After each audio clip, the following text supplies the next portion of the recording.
Bienvenido a la conferencia de pastores del año 2003. Qué honor es para mí estar entre ustedes.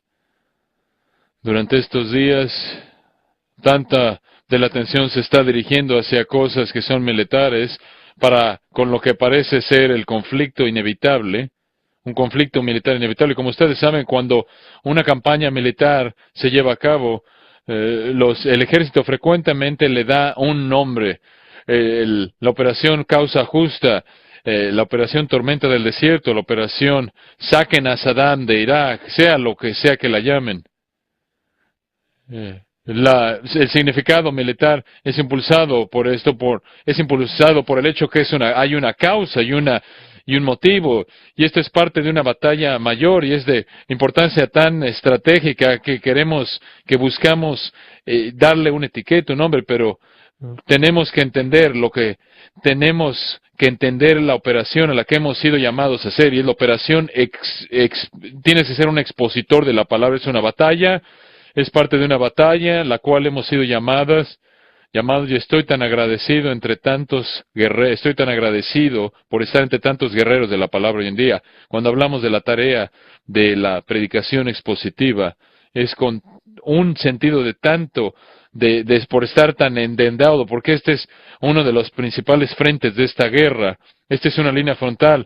Muchos de nosotros hemos aprendido lo que es la predicación expositiva por oír al Dr. John MacArthur, y es una experiencia humillante para mí pararme en este púlpito, en un lugar en el cual se sabe que la predicación de la palabra de Dios es honrada, la palabra es odiada, y los predicadores de la palabra de Dios son honrados, y yo estoy tremendamente bendecido de estar acompañado de tantos predicadores de la palabra, unidos por una causa como esta.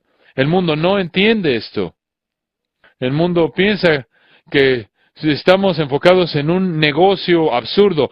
El mundo piensa que estamos involucrados en lo que fundamentalmente está mejor representado como un movimiento de los tiempos, sino que piensan que nuestro tiempo es un desperdicio, sino que también los minutos multiplicados y horas de los que nos oyen, el mundo secular, da por sentado que no hay nada de valor. No pueden explicar cómo la gente puede desperdiciar el día del Señor o el domingo y congregarse para la predicación de la palabra de Dios, y después llegan a entender que de hecho hay personas que lo van a hacer más de una vez.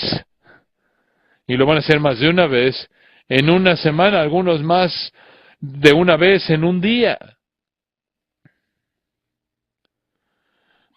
Somos considerados como personas raras, rarezas. Este es un negocio absurdo, raro, en el que estamos palabras y palabras y más palabras.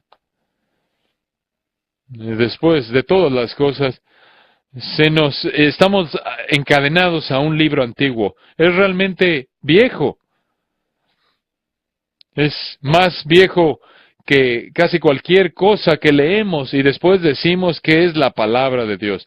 De vez en cuando, los medios masivos de comunicación nos prestan atención, y como National Geographic, entendiendo como si fuéramos una tribu extinta, envían a los fotógrafos y envían a los reporteros para descubrir qué están haciendo estos raros, en estos rituales de sectas, por decirlo así, y en una pieza, a unas piezas de un inmobiliario central que está en medio, al frente, algunos con sistema hidráulico, como hemos visto, algunas cosas que el mundo secular no entiende y nosotros entendemos. Y una de las claves que tenemos para entender, una de las claves para entender a qué hemos sido llamados, es entender que somos malentendidos. Si entendemos, tenemos que entender.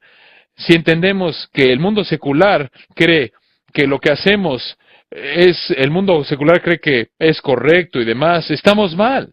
De vez en cuando, algunas personas buscan, por decirlo así, un ciclo de medios masivos de comunicación. Los medios masivos de comunicación encuentran algún evangélico. Esta es una de estas semanas, probablemente el servicio New York Times del martes. El nuevo editor de Nicholas Kristof del New York Times, decidió escribir una columna en Dios, Satanás y los medios masivos de comunicación. Creo que ambos tienen que ser cuidadosamente distinguidos. Dios y Satanás entendemos. Dios, Satanás y los medios masivos de comunicación. Y escribió este artículo para decir que casi todos en el servicio de noticias estamos fuera de toque con aquellos que incluye 46% de los americanos. Estos son aquellos que se describieron a sí mismos como en la encuesta Gallup, que eran supuestamente cristianos nacidos de nuevo. Y él procede a hablar de cuántos de nosotros somos, y después dice, no puedo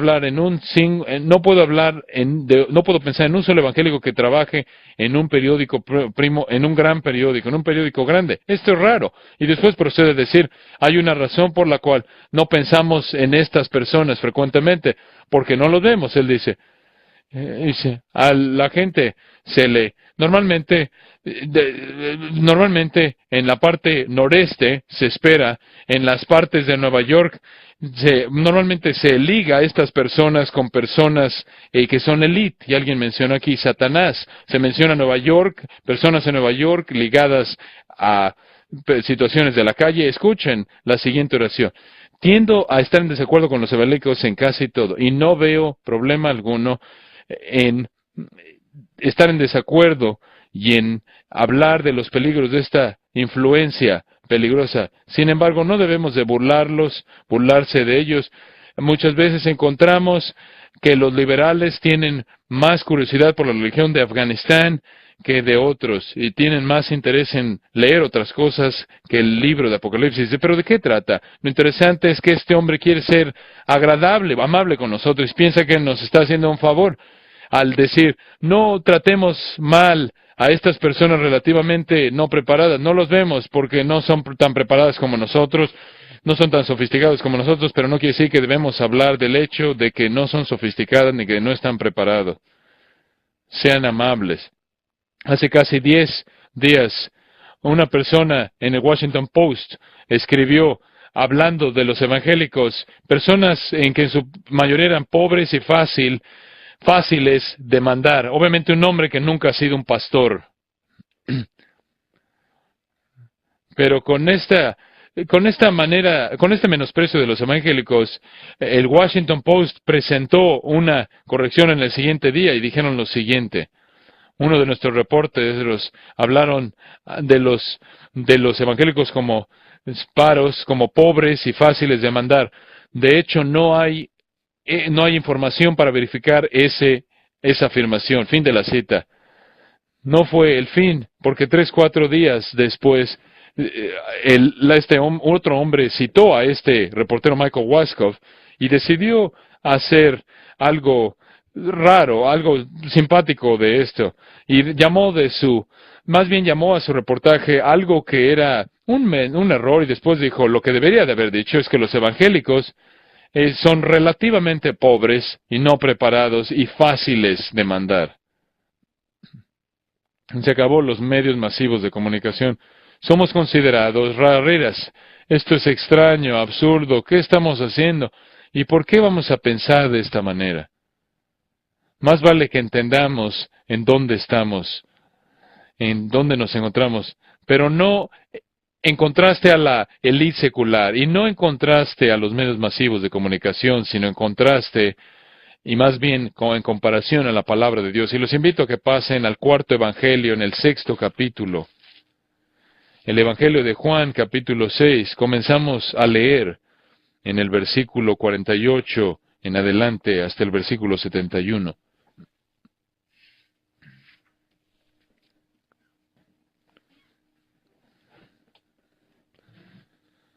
Yo soy el pan de vida. Vuestros padres comieron el maná en el desierto y murieron. Este es el pan que desciende del cielo para que el que de él coma no muera.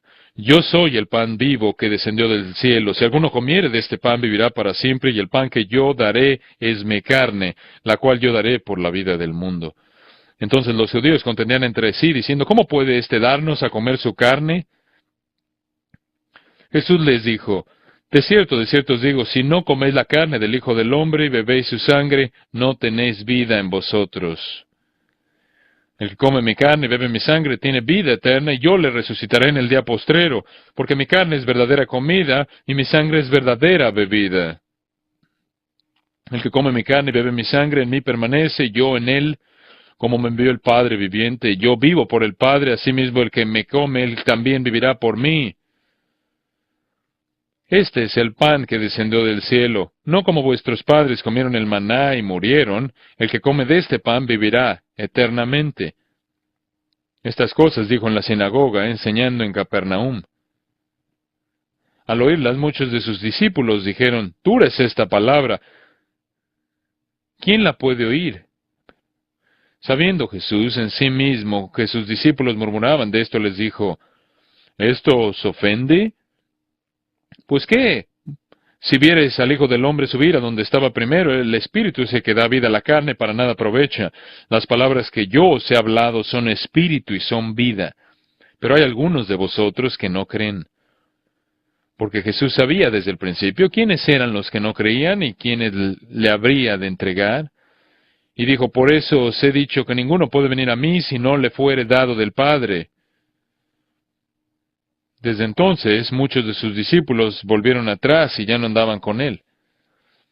Dijo entonces Jesús a los 12, ¿queréis acaso iros también vosotros? Le respondió Simón Pedro, Señor, ¿a quién iremos? Tú tienes palabras de vida eterna, y nosotros hemos creído y conocemos que tú eres el Cristo, el Hijo del Dios viviente. Esta es la palabra de Dios. Esto sale de ese libro antiguo. Hace casi 2000 años atrás, y aquí está registrado, encontramos un diálogo. Y en ese diálogo, encontramos en este contexto del diálogo, encontramos aclarados uno de los asuntos más importantes para nuestro ministerio y el tiempo que tengo con ustedes hoy y mañana. Quiero ver dos preguntas más muy importantes, una presentada por Jesús y una respuesta por Jesús para entender algo del ministerio en Estados Unidos posmoderno, para aclarar una realidad que se ha perdido entre muchas fantasías de muchos evangélicos, un malentendido peligroso que debe ser aclarado.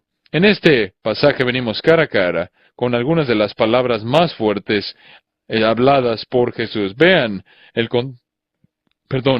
contexto aquí. Este no es un sermón que es amigable al consumidor. Y claro que encontramos el contexto, llega por lo menos hasta Juan 5, en donde Jesús sucesivamente está hablándole a una audiencia judía que han rechazado el testimonio de las obras del Padre, de la Escritura, de Juan. Noten lo que dice al final del capítulo 5. No penséis que yo voy a acusaros delante del Padre. A quien os acusa, Moisés, en quien tenéis vuestra esperanza, porque si creyeseis a Moisés, me creeríais a mí, porque de mí escribió él, pero si no creéis a sus escritos, ¿cómo creeréis a mis palabras? Esta es una afirmación increíble. Piensen cómo ofendería a nivel político esto en nuestro tiempo moderno, en donde estamos, en donde cualquier insinuación de que las personas judías están en necesidad de Jesucristo como Salvador es visto como un crimen de odio teológico. Se nos dice que es simplemente inconcebible, políticamente no apropiado, intolerante y opresivo y peligroso. Hablar de la exclusividad del Evangelio del Señor Jesucristo. Si entendemos lo que está sucediendo aquí en Juan capítulo 5, Jesús mismo nos dice que en ese día de juicio no será el Cristo quien los acusará, que no venían a Él, no de la simiente de Abraham. El acusador será Moisés. El que sea el abogado que acusa va a ser Moisés, quien dice, si verdaderamente me hubieran conocido y hubieran oído la palabra del Señor, hablando de el Señor Jesús hablando, claro, lo habrían conocido y habrían creído en Él. Y después de esto, vamos a algunos de los pasajes más conocidos y favoritos de la comunidad liberal. Y esta es la alimentación de los 5,000 hombres. Y claro, las mujeres y niños que no se cuentan ahí. Y este es uno de esas historias de milagros en el Nuevo Testamento que está bajo ataque directo, como un ataque continuo por parte de críticos liberales por muchos años, porque viola toda ley de un entendimiento sobrenatural de la Biblia, porque tratan de encontrar algo que no sea sobrenatural, una explicación sobrenatural de que cómo esto sucedió. El doctor MacArthur contó una historia de manera honesta y directa. A mí se me enseñó como un seminarista, un profesor en ese seminario, y algo así como 20 años atrás, que lo que sucedió aquí fue una forma primitiva de marxismo práctico. Como pueden ver, en realidad tenían la comida, pero la habían escondido bajo sus túnicas, y cada uno de ellos siendo egoísta, cada uno de acuerdo a sus deseos. Ellos la escondieron y después hubo un niño que había visto un vistazo del reino, y su corazón fue quebrantado y habiendo estado abrumado por su amor, comenzó a compartir su comida, y los demás endurecidos comenzaron a verlo y empezaron a compartir sus peces y sus panes, sacándolo debajo de sus túnicas, compartiendo con otros, y después cada uno de acuerdo con su capacidad, de acuerdo a su capacidad, lo pasaron con otros, y dijeron Kumbaya los comunistas, cantaron Kumbaya el tema comunista, los trabajadores del mundo unidos, y ahí se acabó todo. Pero ¿qué es lo que dice el texto? El texto dice que Jesús tomó estos panes y peces y los multiplicó metafísicamente en un milagro sobrenatural, de una manera, 5,000 hombres, sin contar a los niños, a las mujeres, de tal manera que hubo hasta 12 cestas de pedazos, y de tal manera que encontramos 12 maravillosas cestas de abundancia que estaba muy por encima de todo lo que había comido a una persona, y esto estaba apuntando a la identidad mesiánica del que había llevado el milagro, quien era Dios en carne humana. Pero no es la manera en la que lo vieron, por lo menos no muchos. Noten lo que sucede cuando retomamos el texto en Juan 6, después de la alimentación de los 5,000 y después de que Jesús caminó sobre el agua. Jesús cruza el mar, y en el versículo 22 leemos: el día siguiente la gente que estaba al otro lado del mar vio que no había habido allí más que una sola barca, y que Jesús no había entrado en ella con sus discípulos, sino que estos se habían ido solos. Pero otras barcas habían arribado de Tiberias, junto al lugar donde habían comido el pan después de haber dado gracias al Señor. Cuando vio pues la gente que Jesús no estaba allí, ni sus discípulos, entraron en las barcas y fueron a Capernaum buscando a Jesús. Ayer fue maravilloso. Deberías de haber estado allí. ¡Qué milagro! Quizás hoy otra vez, versículo 25, llegando al otro lado del mar, le dijeron: Rabí, ¿cuándo llegaste acá? Esto se traduce en otra manera: oye, qué gusto verte aquí, Jesús. Accidentalmente estábamos aquí donde tú estás. Y claro que lo estaban buscando, estaban del otro lado del mar. Respondió Jesús y les dijo en el versículo 26, noten que no usa una metodología que es amigable al consumador, sino que los reprende y les dice: de cierto os digo que me buscáis, no porque habéis visto las señales, sino porque comisteis el pan y os saciasteis. Cristo los reprende diciendo: escuchen, ayer fue de pan y hoy no hablamos de pan, hoy es del pan de vida, hoy hablamos del pan de vida. Como pueden ver, tal como Jesús confrontó a la mujer en el pozo y habló con ella de agua viviente, aquí está Jesús hablando de sí mismo, al retomarlo en el versículo 48, donde se describió a sí mismo como el pan de vida, y les dijo a estos que vinieron a buscarlo, aún cruzando el mar de Galilea, están buscando lo incorrecto. Como pueden ver, el problema con buscadores es que lo que están buscando no es a Jesús. El problema con los buscadores es que el pecador natural no busca el Evangelio. Estaban buscando pan, nada más y nada menos. Estaban buscando un milagro que pudieran ver y del que pudieran hablar y observar. Y Jesús les dice en el versículo 27, no trabajad trabajando por la comida que perece, sino por la comida que a vida eterna permanece, la cual el Hijo del Hombre os dará, porque este señaló Dios el Padre. Otra vez apunta a sí mismo Jesús y dice, el propósito del milagro es que yo he venido aquí para darles este pan. Si tan solo pidieran este pan, ustedes piden el tipo incorrecto de pan, quiero darles el tipo de pan que nunca perece. Por lo tanto, le dijeron en el versículo 28, ¿qué debemos hacer para poner en práctica las obras de Dios? Noten que esa es una de las preguntas más peligrosas en toda la Escritura. No hay manera que podamos poner en práctica las obras de Dios. Por todos lados hay personas quienes en el nombre de Jesucristo están tratando de poner en práctica las obras de Dios. No puedes poner en práctica las obras de Dios. Respondió Jesús y les dijo, esta es otra reprensión en el versículo 29. Esta es la obra de Dios, que creáis en Él que Él ha enviado. ¿Cuánto? ¿Qué tan no se puede presentar de una manera más clara la centralidad de la justificación por la fe? No se puede hacer por nosotros mismos. Esta es la obra de Dios, que creáis en el que Él ha enviado. Le dijeron entonces, versículo 30, ¿qué señal pues haces tú para que veamos y te creamos? ¿Qué obra haces? Ahora noten, recordemos una vez más lo que acababan de ver ayer. De hecho, ¿cuál habría sido el fundamento para la urgencia que los llevó a cruzar el mar para ver a Jesús hoy? Habían visto el milagro de los 5,000 y tuvieron la audacidad, se atrevieron a pedir un milagro, una señal. Sí, solo en caso de que Jesús no entendiera. Están aquí para ofrecer un milagro, una sugerencia de milagro, versículo 31. Absolutamente careciendo de sutileza de manera total. Nuestros padres comieron el maná en el desierto, como está escrito, pan del cielo les dio a comer. Jesús, realmente nos encantaría ver una señal. De hecho, nos estamos acercando a ti. De hecho, nos dice en la encuesta de Galilea, indica que hay un movimiento significativo hacia ti, interés hacia ti, queremos ayudar. Esto realmente ayudaría si hubiera, por ejemplo, otro milagro para elevar los números un poco, y en caso de que estés pensando qué tipo de milagro, ayer estuvo muy bien, nos gustó. En la alimentación de los 5,000, esto del pan realmente funciona. Y recuerda que hay una base bíblica, en caso de que no lo hayas pensado, Jesús, el maná en el Antiguo Testamento, hay una buena conexión ahí, quizás puedes empezar a moverte en esa dirección. Ahora escuchen la reprensión de Jesús que encontramos en el versículo 32. Y Jesús les dijo, de cierto os digo, no os dio Moisés el pan del cielo, mas mi Padre os da el verdadero pan del cielo. Algo de corrección teológica aquí. Moisés no produjo el maná. El Padre dio el maná.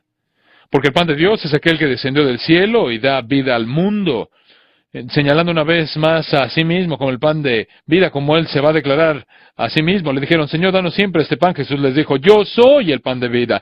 El que a mí viene nunca tendrá hambre, y el que en mí cree no tendrá sed jamás. No me pidan que produzca pan. No me pidan que produzca milagrosamente, que provea pan para ustedes. Yo soy el pan de vida. Aliméntense de mí. Yo soy el pan de vida. Y el que a mí viene nunca tendrá hambre. Noten, el que come de mi carne nunca más tendrá hambre. Esta es la obra de Dios, que crean en aquel que Él ha enviado. El que Él ha enviado. El pan de vida. Mas os he dicho que aunque me habéis visto, no creéis. Versículo 37, un pasaje clave en el Evangelio de Juan.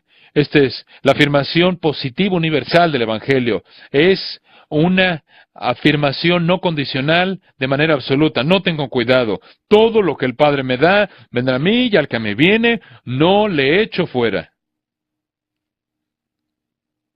Ese es un llamado eficaz. Todo lo que el Padre me da, vendrá a mí. Vendrán a mí.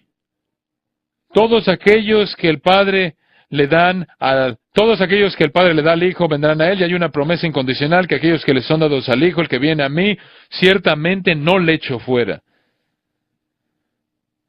Nadie que viene a Cristo por fe será rechazado. Todos serán recibidos. Es el testimonio de la soberanía de Dios. Un principio universal del Evangelio que es colocado a manera de contraste como contraste de su afirmación complementaria, versículo 44, la afirmación negativa del Evangelio: ninguno puede venir a mí si el Padre que me envió no le trajere, y yo le resucitaré en el día postrero. Estas dos afirmaciones deben ser vistas como extremos en el Evangelio. Todo lo que el Padre me da vendrá a mí, y al que a mí viene no le echo fuera. Ninguno puede venir a mí si el Padre que me envió no le trajere, y yo le resucitaré en el día postrero. Ahora, el contexto, de nuevo, es controversia. El contexto es especulación mesiánica que ha pasado a confusión mesiánica. El contexto es Jesús revelándose a sí mismo a las personas que quieren pan en lugar del pan de vida y quieren practicar las obras de Dios en lugar de venir a Cristo por fe. El contexto es controversia teológica en la cual la sabiduría convencional teológica es que la sabiduría viene por obras y en esencia nosotros somos, como la lógica lo diría en ese entonces, dependemos de nuestra propia justicia. Y había un engaño, obviamente, de aquellos que estaban aquí, que creen que son justos en sí mismos y categorizan la humanidad en una escala de justicia e injusticia, se colocan a sí mismos en una posición de favor, al verse a sí mismos como más justos que los otros. Y entonces Jesús viene y dice: nada de eso importa, todo se reduce a esto. Todo lo que el Padre me da vendrá a mí, y el que a mí viene no le echo fuera. Ninguno puede venir a mí si el Padre que me envió no le trajere, y yo lo resucitaré en el día postrero. En medio de esto encontramos la murmuración. Jesús se ha descrito a sí mismo como el pan debido. Qué impactante afirmación, como leemos el versículo 35, yo soy el pan de vida, el que a mí viene nunca tendrá hambre, y el que en mí cree no tendrá sed jamás. Ego eimi, yo soy, como ustedes saben, las 7 afirmaciones declaratorias en el Evangelio de Juan, mediante las cuales se declara a sí mismo y se revela a sí mismo por su identidad mesiánica, habla de su deidad, habla de su propósito salvífico y su misión de expiatoria, y se define a sí mismo como el pan de vida, y esta audiencia dice: no me importa.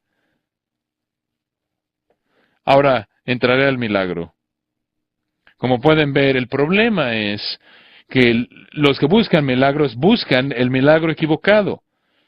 Los que buscan señales no ven la señal cuando Él está presente en medio de ellos. La murmuración irrumpe y por lo tanto están murmurando en el versículo 45, dicen los judíos. Él dice: ¿qué no es este hijo de José y María? Como dice que, versículo 42, ¿no es este Jesús, el hijo de José? Ven esta murmuración cuyo padre y madre nosotros conocemos, ven la ambigüedad, la confusión. Versículo 47 nos dice: el que cree en mí tiene paz, tiene vida eterna, y el que no cree no tiene vida eterna en absoluto. Noten, versículo 36, os he dicho que aunque me habéis visto, no creéis. Ahora, solo puede haber una explicación para esto, y esta es lo que es mejor resumido como la soberanía de Dios.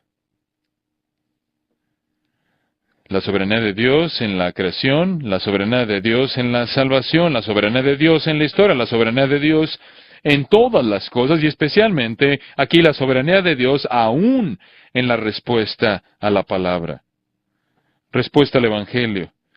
Hay una gran división que separa a toda la humanidad, y esa división no está entre los ricos y los pobres, los preparados y no preparados, aquellos que viven en el primer mundo, el segundo mundo, tercer mundo. La división es entre aquellos que están en este momento bajo la ira de Dios por su pecado y que lo merecen.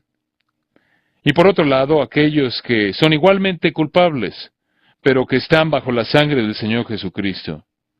Estas son las únicas dos posiciones que se encuentran entre estos dos grupos de personas, y entre ellas hay una pared, y es una muralla incalculable, inestimable. Este texto habla de la superioridad del nuevo pacto.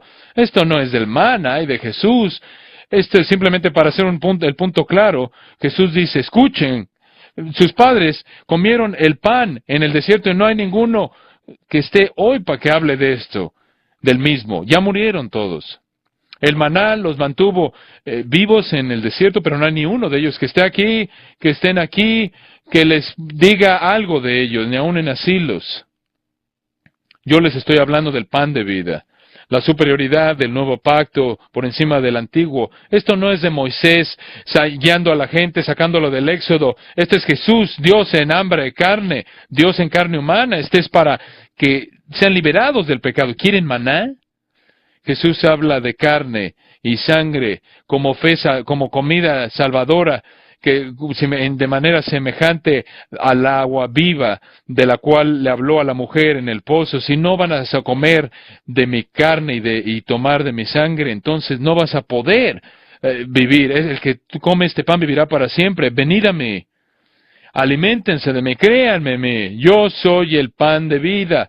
No hay lugar para la negociación aquí.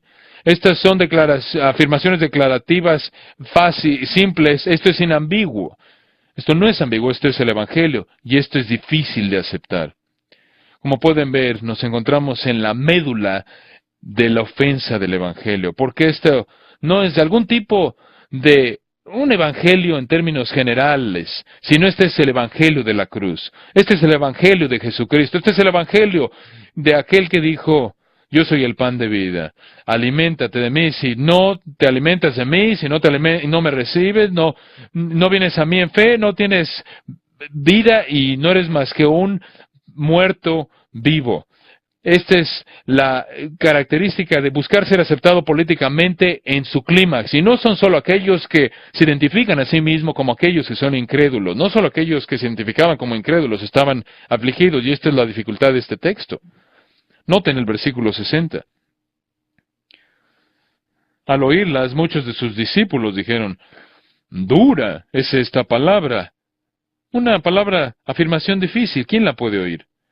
En el versículo 52, los judíos habían intensificado su murmuración: ¿cómo puede darnos a comer su carne? Jesús dijo: de cierto os digo, si no coméis la carne del Hijo del Hombre y bebéis su sangre, no tenéis vida en vosotros. El que come mi carne y bebe mi sangre tiene vida eterna, y yo lo resucitaré en el día postrero, porque mi carne es verdadera comida y mi sangre es verdadera bebida.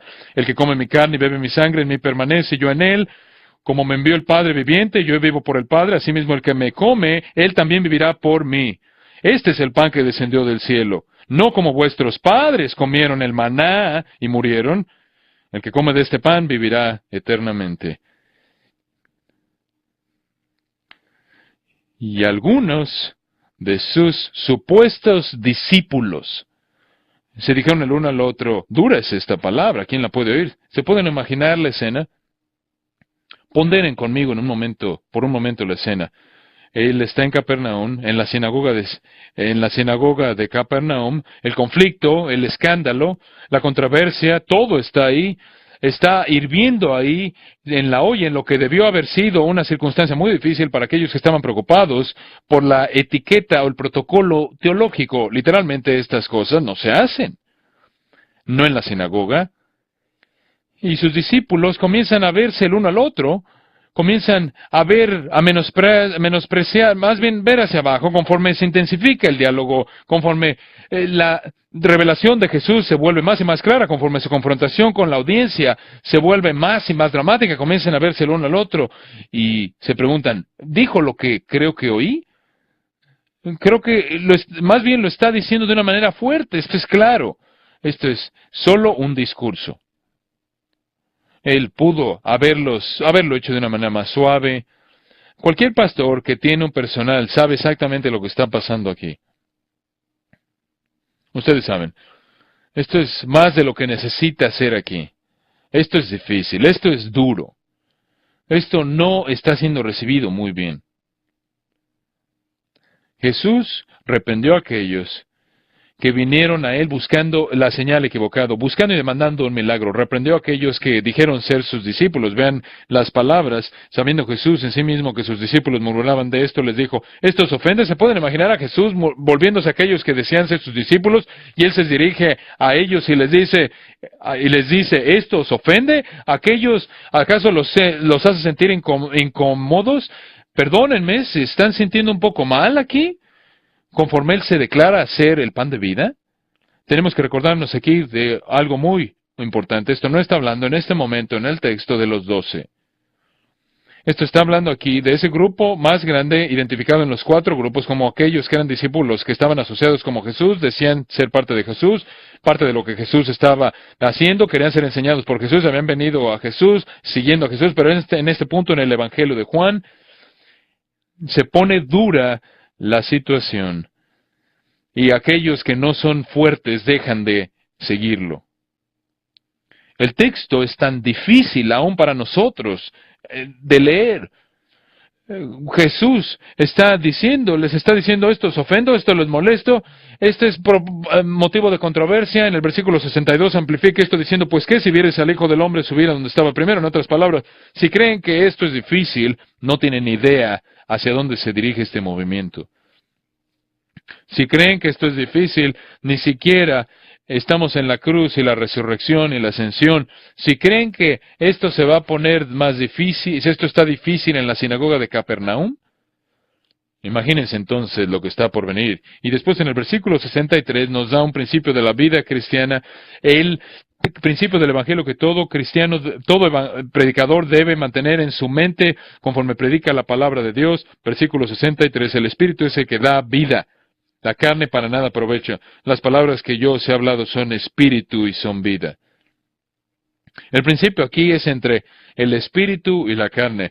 La carne para nada aprovecha. No hay nada carnal en nuestra predicación que sea de provecho. No hay carnalidad en nuestro evangelio que sea de provecho. Es anti-evangelio. El espíritu da vida, la carne para nada aprovecha. No hay justicia en la carne, no hay obra que podamos practicar las obras de Dios en la carne. Y el espíritu que da vida testifica de aquel que dice yo soy el pan de vida. Las palabras que yo os he hablado son palabras, son espíritu y son vida. Interpretar la escritura por escritura, tratando de entender lo que vemos aquí, vemos la declaración mesiánica, vemos su revelación de sí mismo a través de la afirmación de que Él es el pan de vida, vemos el principio de la justificación de la fe, vemos el principio de certeza, de llamado eficaz, la afirmación de aquellos de que son llamados por la fe no van a ser echados fuera. Vemos la maravillosa explicación de la sustitución, la afirmación de la expiación, la muerte de Cristo. Se habla aquí en términos que podemos entender. Vemos en la institución de la mesa del Señor de que su cuerpo es quebrantado. Este es el pan de vida y este fue el pan de vida que fue quebrantado por nosotros, por nuestra salvación. En medio de esto hay algunos de sus propios discípulos que simplemente ya no lo pueden tolerar, no lo pueden recibir así. Simplemente es demasiado de recibir, de enfrentar. Es demasiado para enfrentar. Jesús hizo esta pregunta. ¿Esto los ofende? ¿Esto los hace tropezar? Y después procede a explicar este principio de la vida cristiana.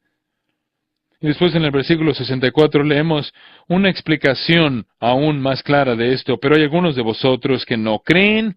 Esto es muy importante que entendamos. Estos no eran discípulos que se apartaron, sino que estos eran discípulos falsos que fueron revelados por su farsa. Salieron de nosotros porque no eran de nosotros. Algunos de ustedes no creen porque Jesús sabía desde el principio quiénes eran los que no creían y quién le había de entregar. Y estaba diciendo, escuchen, en el versículo 65, piensen en el versículo 44 de regreso, por eso os he dicho que ninguno puede venir a mí si no le fuere dado del Padre. Esta es la razón por la que les dije esto. Tienen que entender esto, discípulos. Tienes que entender esto, apóstol. Tienes que entender esto, predicador. Nadie puede venir a mí a menos que el Padre que me envió lo trajera. Esta es la razón por la cual te dije esto. Porque van a haber algunos que rechazarán el Evangelio. Lo van a rechazar abiertamente. Algunos van a responder con una antipatía no disfrazada. Habrá algunos quienes serán los amigos falsos del Evangelio hasta que se ponga difícil la situación y los que no son fuertes, los que no son verdaderos, dejan de seguir. Y Jesús les explicó esto a sus discípulos verdaderos. Versículo 66, desde entonces muchos de sus discípulos volvieron atrás y ya no andaban con él.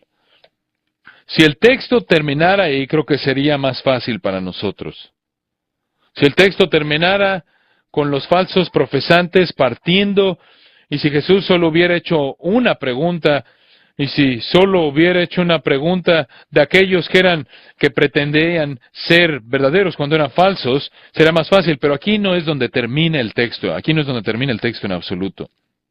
En el versículo 67, Jesús hace una pregunta que es mucho más incisiva que la primera, mucho más clara que la primera en términos de incisión, de confrontación. Él dice, ¿queréis acaso iros también vosotros? Dirigiéndose a los 12.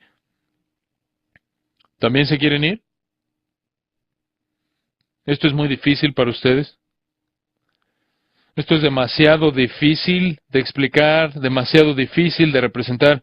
¿Es este evangelio demasiado de predicar? ¿Es demasiado demandante? ¿Es demasiado fuerte? ¿Demasiado extraño?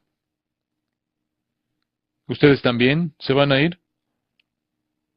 Creo que esa es una de las grandes preguntas que no se han respondido para la iglesia en nuestra época. Creo que la pregunta que Jesús presenta aquí a los 12 más vale ser entendida como una pregunta que se nos es preguntada, se nos es hecha.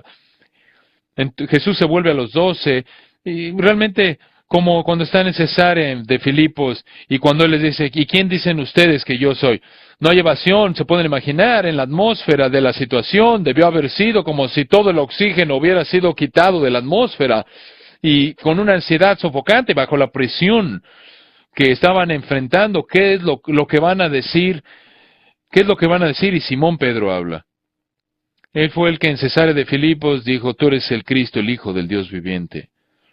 Fue él quien aquí dice, en respuesta a la pregunta del Señor, otra pregunta. Señor, ¿a quién iremos? Tú tienes palabras de vida eterna. Como pueden ver esas palabras que son tan ofensivas, Pedro dice, por gracia,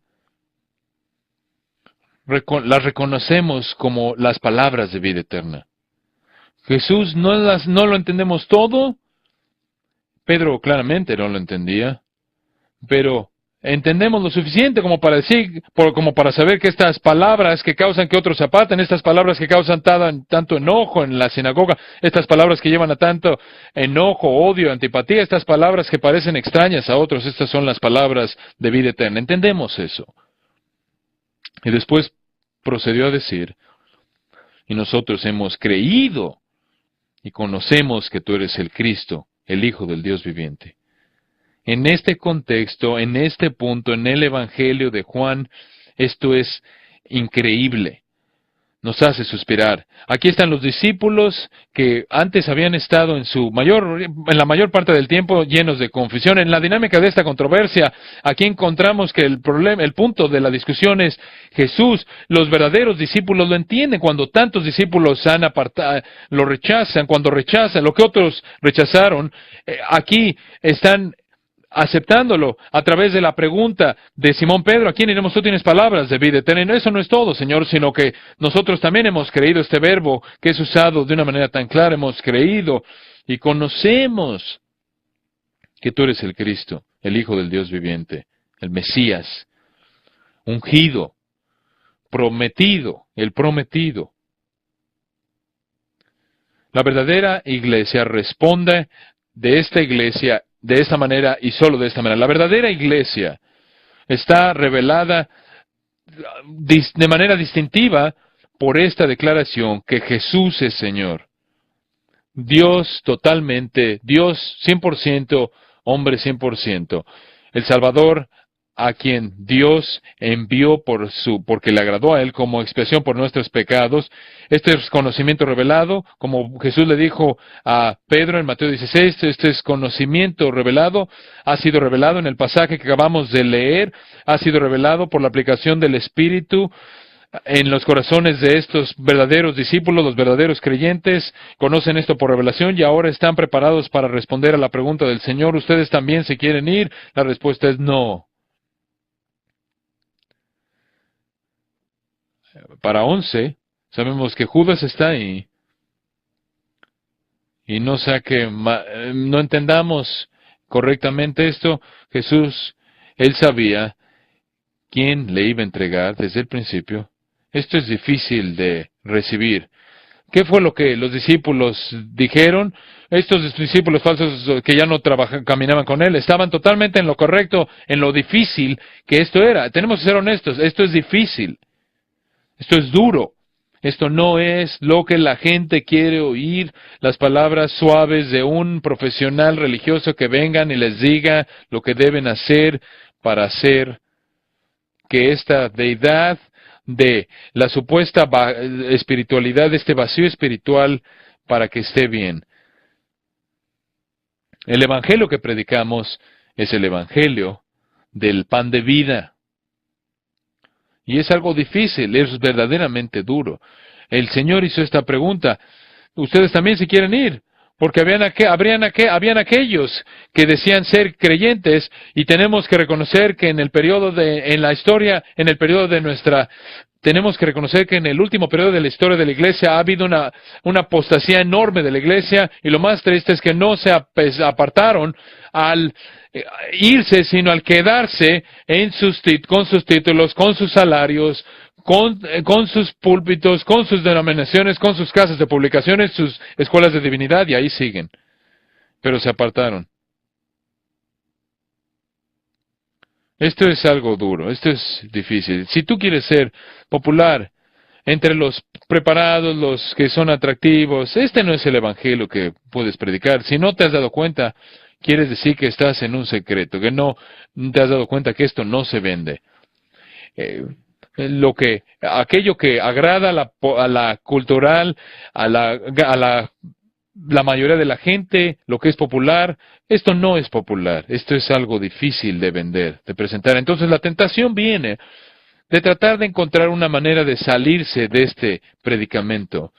La teología liberal es mejor entendida como una serie de intentos inteligentes, audaces, de aliviar el problema y sacar a la iglesia del predicamento de la Escritura.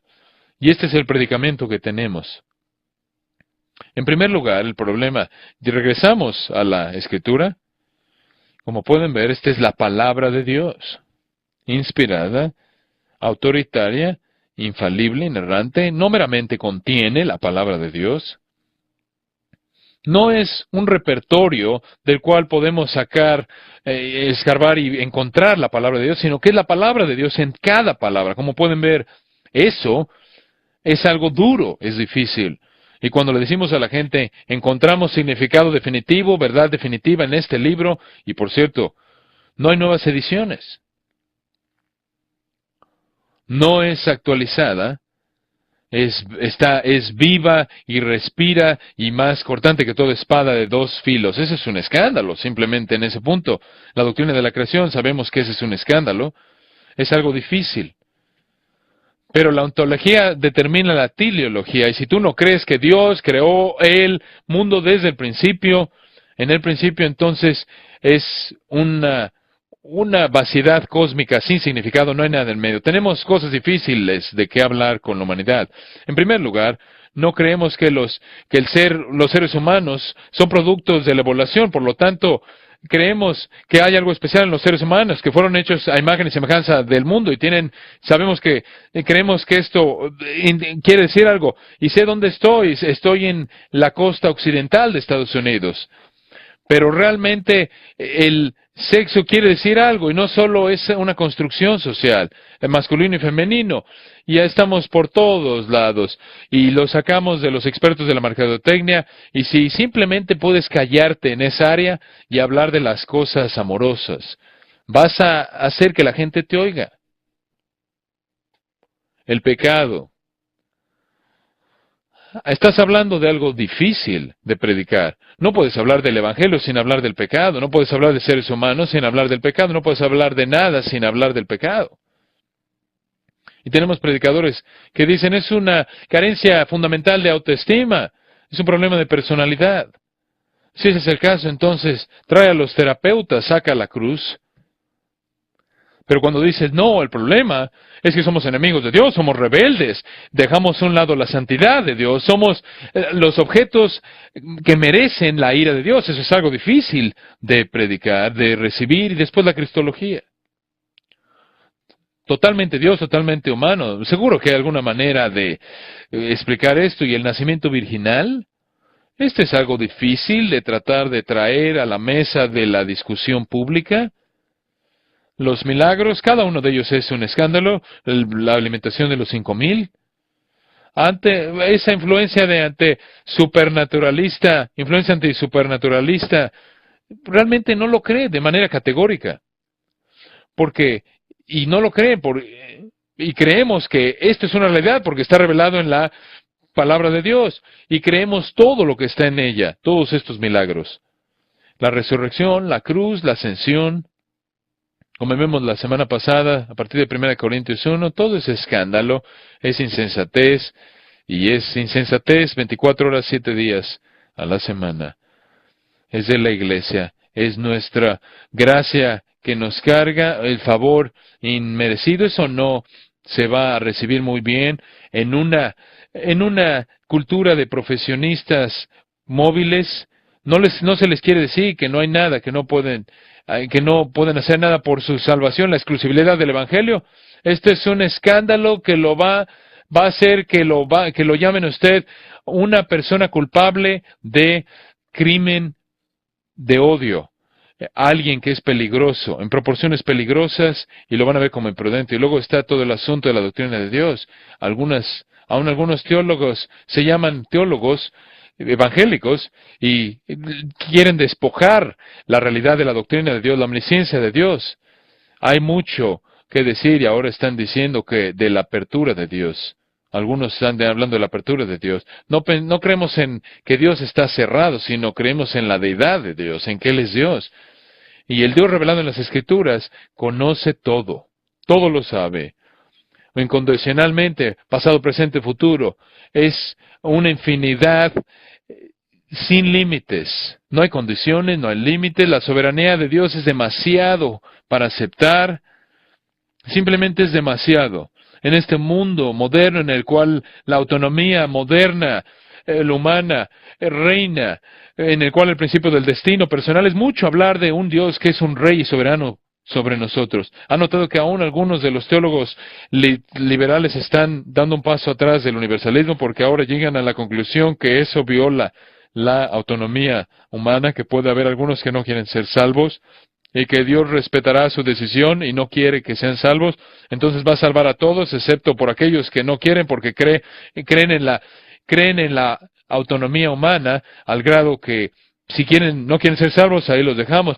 Y somos considerados locos teológicos. Los teólogos liberales creen que la teología es en esencia, es una disciplina estética en la cual se nos ocurren principios que no son dignos, pero los principios que se nos dan en la Escritura son verdad, ayer y hoy. Algunos predicadores responden de una manera no contenta al revisionismo, y la fórmula a la que se reduce es que cuando oyes un predicador, cuando oigas un teólogo decir de la palabra de Dios, sí, sé que eso es lo que dice, pero permítame decirte lo que quiere decir. Esa es la tentación que viene a nosotros, eso es lo que quiere decir, eso es lo que dice, pero te voy a decir lo que quiere decir, pero no sabes que sus discípulos tenían la tentación y que querían decir, sí, oí lo que quería decir, oí lo que dijo, pero permítame explicarte lo que quiso decir. ¿No sabes que los discípulos tuvieron ese deseo cuando Jesús tuvo la confrontación con el hombre joven rico y se fue? Y los discípulos, ¿no sabes que tuvieron el deseo de decir, era un joven, era rico y era un gobernante, pudimos haberlo usado? Nosotros no somos ricos, no somos muy jóvenes y ni siquiera hemos sido líderes de los Boy Scouts. Como pueden ver, como dice el mundo secular, eso fue una pérdida, una oportunidad que se perdió, porque era una persona que era influyente en la sociedad y pudo haber ayudado. Jesús no quiso tener nada que ver con eso. También, ¿acaso vosotros también se quieren ir? ¿Queréis acaso iros también vosotros? Esta es una pregunta tan importante. Esta es una pregunta que se pregunta de todo predicador cada vez que nos paramos a proclamar la palabra de Dios. Es una pregunta que se hace a todo seminario, a toda denominación, a toda iglesia, una pregunta que se hace una y otra vez porque El hablar la verdad es una responsabilidad perpetua. El llevar el escándalo del Evangelio es la carga desde el principio, desde el ministerio, desde que lo establecemos. Tenemos que entender que es nuestra responsabilidad. La gloria del ministerio es que Dios use para su gloria a alguien como nosotros. Nosotros, pecadores pobres, para hacer esto. ¿Ustedes queréis acaso iros también vosotros? ¿También se quieren ir ustedes? Que respondamos con Pedro, ¿a quién iremos? Señor, tú tienes palabras de vida. Y nosotros además hemos creído y conocemos que tú eres el Cristo. Todo a nuestro alrededor muestra que hay aquellos que traen su consulta y consejo en lo que a cómo podemos reformular el Evangelio para quitar esta ofensa concierne. El único problema con eso es que si quitamos eso, quitamos el Evangelio. Ustedes también serán, por la gracia de Dios y para su gloria y por su poder, que esa respuesta sea no. Que determinemos en este momento aquí, por la gracia de Dios y para la gloria de Dios, que predicaremos esta palabra, predicaremos este Evangelio, y nada quitaremos de él hasta que venga Él. Padre, oramos en el nombre del Señor Jesucristo, nuestro Señor Salvador, quien habló estas palabras del pan de vida. Padre, oramos que preserves a tu iglesia, y que tú nos hagas valientes, aquellos que somos débiles, a que somos vasos débiles de arcilla para hacernos para tu gloria, vasos de gloria, que nunca nos cansemos, nunca nos desanimemos, nunca seamos llenos de cobardía al predicar la palabra de Dios, que nunca nos engañemos en que podamos reformular, revisar y acomodar este Evangelio en algo que se pueda recibir, pero que declaremos la verdad del Evangelio sabiendo que todos los que el Padre te da vendrán a ti, y el que viene a ti no le echarás fuera. En el nombre de Jesucristo nuestro Señor, oramos. Amén. Una de las claves para entender a qué hemos sido llamados es entender que somos malentendidos. Si entendemos, tenemos que entender, si entendemos que el mundo secular cree que lo que hacemos el mundo secular cree que es correcto y demás, estamos mal. De vez en cuando, algunas personas buscan, por decirlo así, un ciclo de medios masivos de comunicación. Los medios masivos de comunicación encuentran algún evangélico. Esta es una de estas semanas, probablemente el servicio New York Times del martes, el nuevo editor de Nicholas Kristof del New York Times decidió escribir una columna en Dios, Satanás y los medios masivos de comunicación. Creo que ambos tienen que ser cuidadosamente distinguidos. Dios y Satanás entendemos. Dios, Satanás y los medios masivos de comunicación. Y escribió este artículo para decir que casi todos en el servicio de noticias estamos fuera de toque con aquellos que incluye 46% de los americanos. Estos son aquellos que se describieron a sí mismos como en la encuesta Gallup, que eran supuestamente cristianos nacidos de nuevo. Y él procede a hablar de cuántos de nosotros somos, y después dice, no puedo pensar en un solo evangélico que trabaje en un periódico en un gran periódico, en un periódico grande. Esto es raro. Bienvenido a la conferencia de pastores del año 2003. Qué honor es para mí estar entre ustedes. Durante estos días, tanta de la atención se está dirigiendo hacia cosas que son militares, con lo que parece ser el conflicto inevitable, un conflicto militar inevitable. Como ustedes saben, cuando una campaña militar se lleva a cabo, el ejército frecuentemente le da un nombre. La operación Causa Justa, la operación Tormenta del Desierto, la operación Saquen a Saddam de Irak, sea lo que sea que la llamen.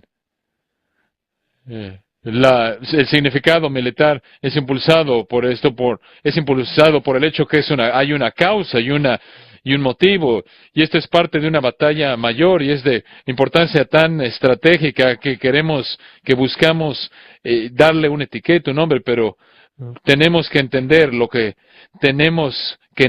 la operación a la que hemos sido llamados a hacer, y es la operación tienes que ser un expositor de la palabra. Es una batalla, es parte de una batalla, la cual hemos sido llamados, y estoy tan agradecido estoy tan agradecido por estar entre tantos guerreros de la palabra hoy en día. Cuando hablamos de la tarea de la predicación expositiva, es con un sentido de tanto, hay personas que lo van a hacer más de una vez. Y lo van a hacer más de una vez en una semana, algunos más de una vez en un día. Somos considerados como personas raras, rarezas. Este es un negocio absurdo, raro, en el que estamos palabras y palabras y más palabras. Después de todas las cosas, estamos encadenados a un libro antiguo. Es realmente viejo. Es más viejo que casi cualquier cosa que leemos, y después decimos que es la palabra de Dios. De vez en cuando, los medios masivos de comunicación nos prestan atención, y como National Geographic, entendiendo como si fuéramos una tribu extinta, envían a los fotógrafos y envían a los reporteros para descubrir qué están haciendo estos raros, en estos rituales de sectas, por decirlo así, y en una pieza, a unas piezas de un inmobiliario central que está en medio, al frente, algunos con sistema hidráulico, como hemos visto, algunas cosas que el mundo secular no entiende y nosotros entendemos, y una de las claves que tenemos para entender, y después procede a decir, hay una razón por la cual no pensamos en estas personas frecuentemente, porque no lo vemos. Él dice, a la gente normalmente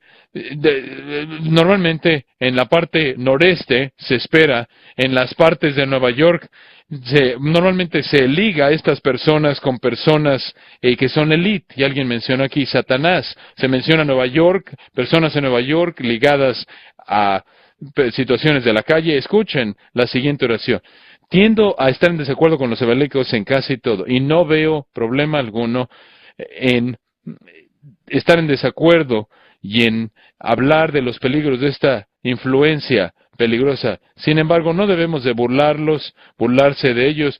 Muchas veces encontramos que los liberales tienen más curiosidad por la religión de Afganistán que de otros, y tienen más interés en leer otras cosas que el libro de Apocalipsis. Pero ¿de qué trata? Lo interesante es que este hombre quiere ser agradable, amable con nosotros, y piensa que nos está haciendo un favor al decir, no tratemos mal a estas personas relativamente no preparadas. No los vemos porque no son tan preparadas como nosotros, no son tan sofisticados como nosotros, pero no quiere decir que debemos hablar del hecho de que no son sofisticadas ni que no están preparados. Sean amables.